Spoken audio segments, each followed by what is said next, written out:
नमस्कार, मैं अनिल शर्मा आपका एक बार फिर से स्वागत करता हूं आपके अपने YouTube channel commerce by Pathak sir में। आज की इस वीडियो में 11th क्लास का एक टॉपिक है हमारे सामने, कोऑपरेटिव सोसाइटीज। ठीक है, आज हमने यह कवर करना है, इसका अर्थ, इसका मीनिंग, इसका कंसेप्ट, फीचर्स वगैरह हम आज इसमें करेंगे। अभी तक हमने जो फॉर्म्स ऑफ बिजनेस ऑर्गेनाइजेशन की है उनमें सबसे पहले हमने किया था सोल प्रोप्राइटरशिप, फिर हमने किया जॉइंट हिंदू फैमिली बिजनेस, फिर हमने की पार्टनरशिप। ठीक है, फोर्थ है ये कोऑपरेटिव सोसाइटीज, और इसके अलावा पांचवी जो रहेगी वो रहेगी जॉइंट स्टॉक कंपनी। मैं बाकी चार ऑर्गेनाइजेशन से ये ऑर्गेनाइजेशन थोड़ी अलग है। कैसे अलग है इसका मैं आपको एक सिंपल सा उदाहरण देता हूं कि सभी ऑर्गेनाइजेशंस का मेन एम, ठीक है, बाकी सभी ऑर्गेनाइजेशन का मेन एम क्या था? प्रॉफिट अर्न करना था। बट इस ऑर्गेनाइजेशन का मेन एम प्रॉफिट अर्न करना नहीं है। इसका मेन एम है टू हेल्प या to benefit all members of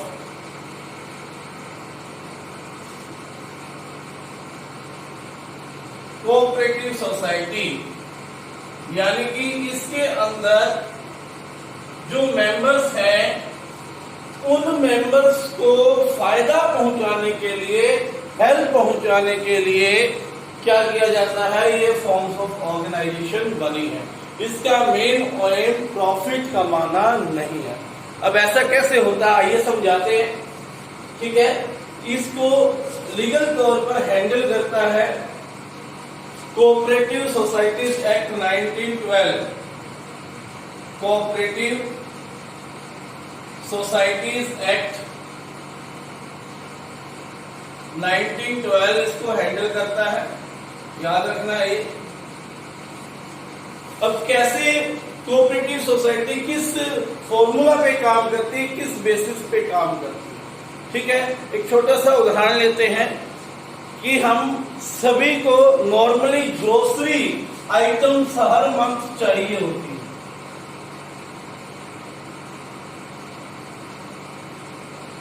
ठीक है, every month we need some grocery items. हम ग्रोसरी शॉप पे जाते हैं, किराना शॉप पे जाते हैं, ग्रोसरी का सामान लेकर आते हैं, आटा, दाल, चावल, चीनी, जो भी है, और वो हम मार्केट रेट पर लेकर आते हैं, एमआरपी रेट। अगर एक सिंगल व्यक्ति जाएगा वो 2000 का 3000 रुपए का सामान लेकर आएगा। ठीक है, किससे? रिटेलर से, और उसे वो एमआरपी पर देगा या बहुत कम डिस्काउंट पर देगा। लेकिन अब क्या हुआ कि कुछ उपभोक्ता, कुछ कस्टमर्स मिल गए, अकेले अकेले नहीं गए, उन्होंने मिलकर, मिनिमम 10 मेंबर्स होते हैं, मान लो 10 मेंबर्स ने मिलकर क्या किया? ये निर्णय लिया कि हम सभी क्या करेंगे? डायरेक्ट प्रोड्यूसर से बात करेंगे, जो प्रोडक्शन में है उसे बात करेंगे, क्योंकि एक व्यक्ति का सामान जब घर का आएगा तो वो कम मात्रा में आता है, उसको प्रोड्यूसर से लेने में दिक्कतें आएंगी। लेकिन जब हम 10 व्यक्तियों का, 10 परिवारों का वो सामान खरीद कर लाएंगे, प्रोड्यूसर हमें खुशी खुशी दे देगा, और उसके अलावा हमें वही रेट मिलेगा जो रिटेलर वहां से खरीद कर लाता। यानी कि हम कस्टमर्स जो एक्सप्लॉइट हो रहे थे रिटेलर के द्वारा, वो एक्सप्लॉइटेशन हमारा खत्म हो जाएगा डायरेक्ट प्रोड्यूसर से जब हम माल खरीदेंगे, और वो बेनिफिट सभी मेंबर्स, 10 के 10 मेंबर्स आपस में क्या कर लेंगे? बेनिफिट कमा लेंगे। ठीक है, बात समझ में आ गई? तो ये जो मैंने आपको एग्जांपल दिया, ये कंज्यूमर कोऑपरेटिव सोसाइटी थी। कंज्यूमर कोऑपरेटिव सोसाइटी, ठीक है, तो थोड़ा सा इसको एक्सप्लेन करते हैं। देखिए, मिस्टर रामसुख, ठीक है, मिस्टर रामसुख है, is a member of, is a member of Consumer Cooperative Society.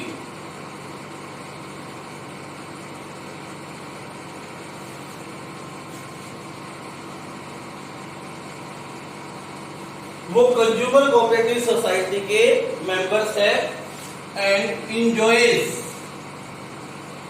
Enjoy करते हैं He purchases from cooperative society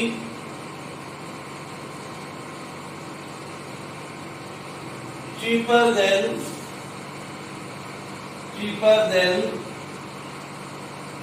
retail price से कम दामों पर वो अपनी कोऑपरेटिव सोसाइटी, क्योंकि वो भी मेंबर है, उसमें खरीदते हैं। ठीक है, इस कोऑपरेटिव सोसाइटी को इसके द्वारा registrar of cooperative societies act 1912 के अंदर रजिस्टर्ड करवाना कंपलसरी है। ठीक हो गई बात। यानी कि कोऑपरेटिव जो वर्ड है, यहाँ पर हम इसका मतलब लगा सकते हैं कि working together and with others for a common purpose. ठीक है, किसी कॉमन पर्पस के लिए मिलकर काम करना। ठीक है, और सभी के लिए काम करना, क्या हो गया आपका कोऑपरेटिव वर्ड का यहाँ पर अर्थ हो गया। ठीक हो गई बात। तो अभी तक हमने इसमें पाया कि 10 एडल्ट मेंबर्स होने चाहिए, वयस्क मेंबर जिनकी एज 18 साल से ऊपर हो। ठीक है, मिनिमम कितने होने चाहिए, रजिस्ट्रेशन करवाना चाहिए, उनका कॉमन गोल होना चाहिए आपस में बेनिफिट को एंजॉय करने का, प्रॉफिट अर्न करना यहाँ पर जो है ऑब्जेक्टिव नहीं हो सकता। ठीक होगी बात। तो इसके अलावा एक सेल्फ हेल्प ग्रुप की तरह ये काम करते हैं। तो ये तो थी कोऑपरेटिव सोसाइटी के बारे में बातें। अब फीचर्स करेंगे, features of cooperative societies, features of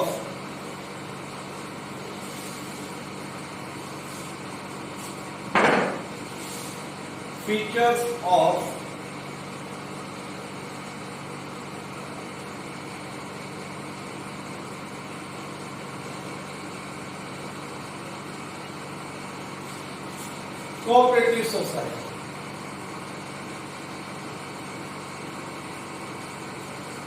ठीक है, क्या क्या फीचर्स हैं। सबसे पहले वॉलंटरी मेंबरशिप, पहली फीचर है वॉलंटरी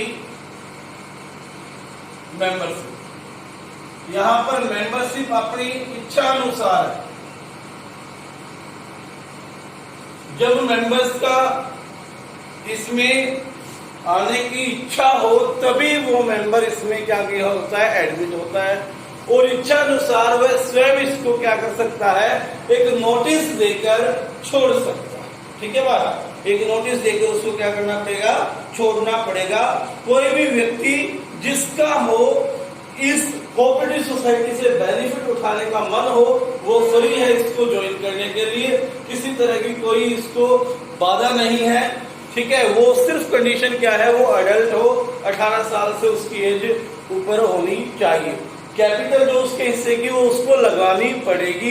ठीक है, और वो क्या हो जाएगा, एडमिट हो जाएगा। और आप किसी भी तरह की रिस्ट्रिक्शन नहीं लगा सकते।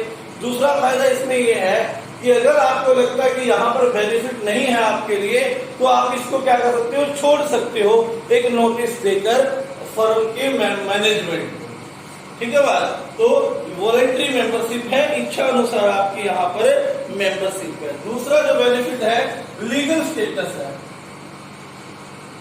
इसको क्या मिला हुआ है, लीगल स्टेटस है। आपको मैंने जैसा कि बताया कि कोऑपरेटिव सोसाइटीज एक्ट 1912 के अंदर हम इसको क्या करवाते हैं, रजिस्टर करवाते हैं। कोऑपरेटिव सोसाइटीज एक्ट 1912 के अंदर हम इसको क्या करवाते हैं, रजिस्टर करवाते हैं। रजिस्ट्रेशन के बाद कोऑपरेटिव सोसाइटी की लीगल एंटिटी बन जाती है, वो अपने आप में एक एंटिटी हो जाएगी, मेंबर्स अपने आप में अलग एंटिटी है, दोनों अलग अलग हो जाएंगे।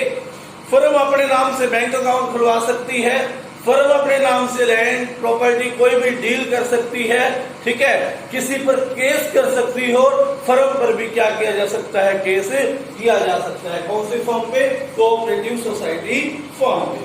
ठीक हो गई बात। उसके बाद थर्ड जो इसमें फायदा है हमें, लिमिटेड लाइबिलिटी। यहां पर जो मेंबर्स हैं इस ऑर्गेनाइजेशन के, उनकी लायबिलिटी लिमिटेड है। कहां तक लिमिटेड है, जितनी उन्होंने कैपिटल लगा रखी है वहां तक। उससे ज्यादा अगर फर्म को लॉस होता है तो फर्म इंसॉल्वेंट हो जाएगी, लेकिन मेंबर से क्या नहीं लिया जा सकता, वसूला नहीं जा सकता। जैसे कि पार्टनरशिप में होता था, अनलिमिटेड लायबिलिटी थी, उसमें क्या किया जाता था, अगर फर्म लॉस में हो जाती थी तो उस पार्टनर की प्राइवेट प्रॉपर्टीज को भी सेल करवा दिया जाता था। लेकिन यहाँ ऐसा कुछ नहीं है, जितनी आपने कैपिटल लगा रखी है उतना ही आपका रिस्क फैक्टर रहता है, उतनी ही आपकी क्या है, लायबिलिटी। 4 पॉइंट है कंट्रोल। इसको मैनेज कौन करता है, इसमें वोट डाली जाती है बेटे, वोट डाल के मैनेजमेंट को इलेक्ट किया जाता है। ठीक है, मैनेजमेंट को क्या किया जाता है, चुना जाता है, क्या डालकर, वोट डालकर। ठीक है, सभी मेंबर्स वोट डालते हैं, एक मेंबर को एक ही वोट डालने का अधिकार है। 1 मेंबर 1 वोट का यहां पर क्या रहता है, नियम रहता है। 1 मेंबर 1 वोट। ठीक है, आपके स्कूल जो है ना, वो भी एक इसी तरह की सोसाइटी। ठीक है, द्वारे बाल स्कूल है, वो भी एक तरह की क्या है, कोऑपरेटिव सोसाइटी। तो ये भी ध्यान रखेंगे साथ में। उसके बाद यहां पर मोटिव क्या रहेगा, सर्विस मोटिव। ठीक है, 5वां पॉइंट क्या है, यहां पर सर्विस मोटिव है, अपने मेंबर्स को सर्विस प्रोवाइड करना। ठीक है, उनकी सेवा करके, यानी कि उनको सर्विस देकर अपने स्थायित्व को बनाए रखना ही क्या है, इस ऑर्गेनाइजेशन की फीचर। ठीक है बात, इसी में आज के लिए इतना ही था। ठीक है, और इसके एडवांटेजेस डिसएडवांटेजेस के लिए मैं अलग से एक वीडियो बनाऊंगा, जो कि कल आपके पास मिल जाएगी, यानी कि आपको ये मिल जाएगी परसों। ठीक है, तो फिलहाल आप इसी को याद करें, इसको लिखे, साथ साथ अपनी नोटबुक बनाते रहे। आज के लिए इतना ही, धन्यवाद। यदि अभी तक आपने चैनल को सब्सक्राइब नहीं किया है तो चैनल सब्सक्राइब करें, इस वीडियो को लाइक करें और ज्यादा से ज्यादा शेयर करें। धन्यवाद।